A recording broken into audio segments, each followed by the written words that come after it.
বিসমিল্লাহির রহমানির রহিম। আসসালামু আলাইকুম ওরহমতুল্লাহ।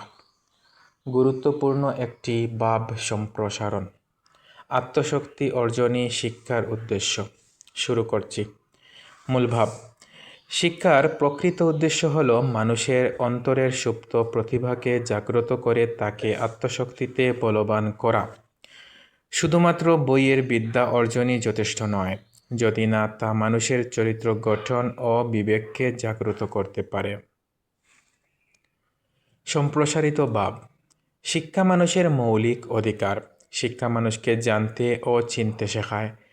যে শিক্ষা মানুষকে নিজের কাজের প্রতি শ্রদ্ধাশীল হতে, স্বাধীনভাবে চিন্তা করতে এবং আত্মবিশ্বাসের সাথে সমস্যা মোকাবেলা করতে শেখায়, সেটাই প্রকৃত শিক্ষা। পেশাগত শিক্ষা মানুষকে জীবিকা নির্বাহে সাহায্য করতে পারে, কিন্তু তা মানুষকে মনুষ্যত্ব অর্জনে সাহায্য করে না।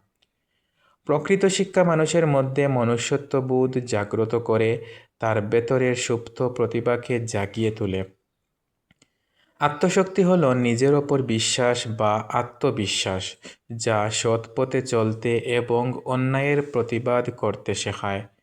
যে লোক আত্মশক্তিতে বলবান, সেই লোক প্রতিকূল পরিস্থিতিতেও নিজের আদর্শ থেকে পতিত হয় না। যে শিক্ষা শুধু খেয়ে পড়ে বা ভোগ বিলাসে জীবন কাটাতে বা বাঁচতে শেখায়, তা কখনো প্রকৃত শিক্ষা হতে পারে না।